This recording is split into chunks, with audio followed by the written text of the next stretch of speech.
Selamat berjumpa kembali Bapak Ibu, Saudara-saudari umat beriman terkasih dalam Tuhan. Salam sehat berlimpah berkat. Kita berjumpa pada hari Minggu tanggal 2 Februari 2025, di mana gereja hari ini merayakan pesta Yesus dipersembahkan di Bait Allah.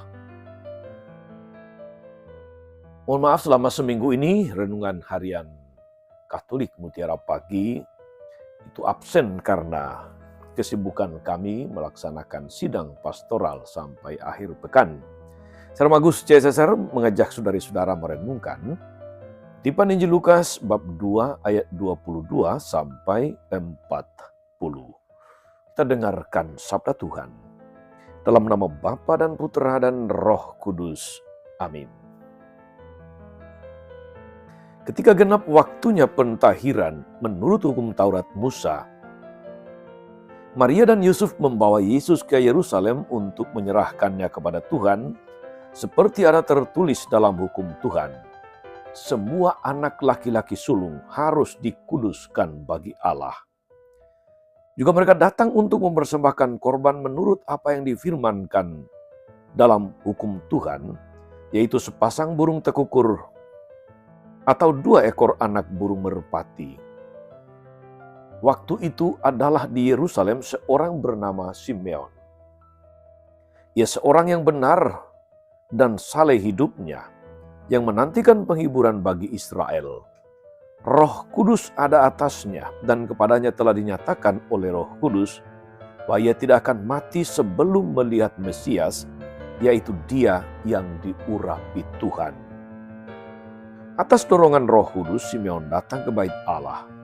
Ketika Yesus, anak itu dibawa masuk oleh orang tuanya untuk melakukan kepadanya apa yang ditentukan hukum Taurat, Simeon menyambut anak itu dan menatangnya sambil memuji Allah, katanya, "Sekarang Tuhan, biarkanlah hamba-Mu ini pergi dalam damai sejahtera, sesuai dengan firman-Mu, sebab mataku telah melihat keselamatan yang daripada-Mu, yang telah Engkau sediakan di hadapan segala bangsa, yaitu terang yang menjadi pernyataan bagi bangsa-bangsa lain dan menjadi kemuliaan bagi umat-Mu Israel."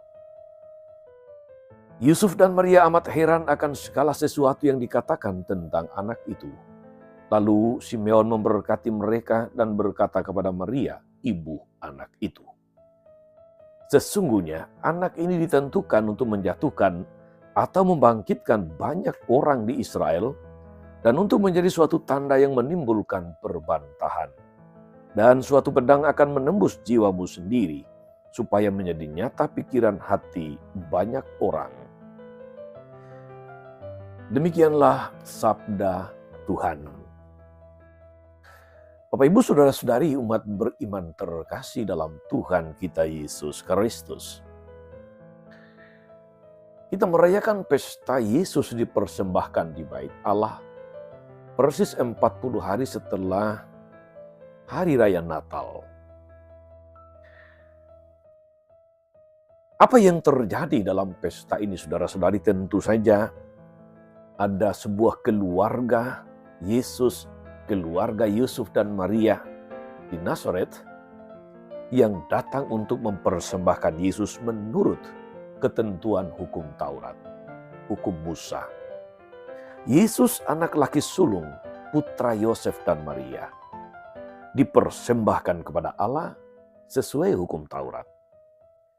Sambil membawa sepasang merpati dan 2 ekor anak merpati. Ini menarik saudara-saudari. Meski Maria dan Yosef mendapat privilege, keistimewaan menjadi ibu dan bapa dari anak Allah, mereka tetap patuh, tetap taat pada Taurat, pada tradisi Yahudi pada masa itu.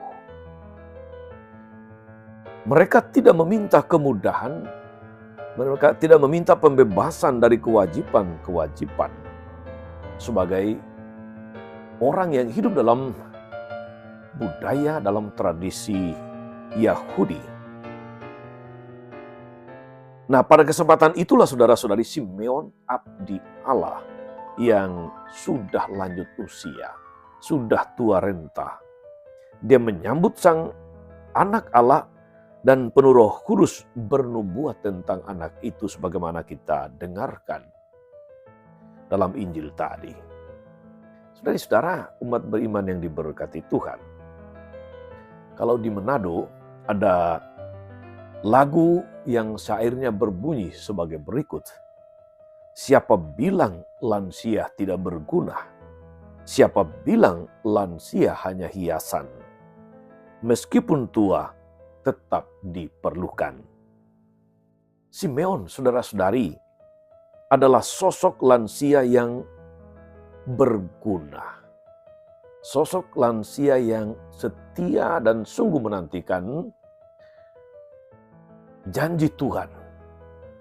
Dia tidak akan mati sebelum dia melihat Mesias, yaitu dia yang diurapi. Sampai pada usia tua, dia setia pada doa, pada harapan akan janji Tuhan. Ia hari-hari ada dalam bait Allah untuk berdoa, untuk beribadah. Mata dan hatinya menantikan keselamatan yang datang dari Allah. Dia selalu penuh Roh Kudus. Dia cepat mengenal tanda-tanda kehadiran Tuhan. Ia dengan tepat memaklumkan nubuat tentang sang anak, terang bagi bangsa-bangsa.